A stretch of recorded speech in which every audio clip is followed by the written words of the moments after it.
Recently po, meron pong inilabas nga po na sanction yung China against po former Senator Francis Tolentino dahil nga daw po doon sa mga naging pahayag niya na against China. Hingin ko po sana yung inyong reaksyon tungkol dito.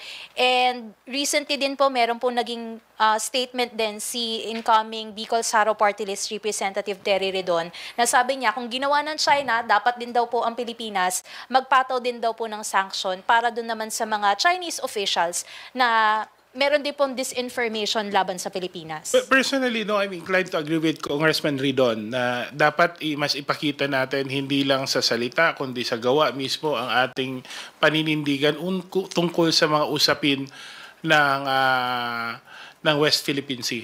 Lalong-lalo na sa sitwasyong ito na meron tayong isang dating senador na talagang tumindig at ipinakita ang kanyang suporta sa posisyon ng ating bansa. Alam nyo, pag-usapin kasi ng West Philippine Sea, for me, no, it's a question of sovereignty. And sovereignty, there are no gray areas there. It's either you stand with the country or not. Tinatanong palagi, kakampi o mahal ba natin ang bansa o hindi. Hindi ka pwedeng mamili dito.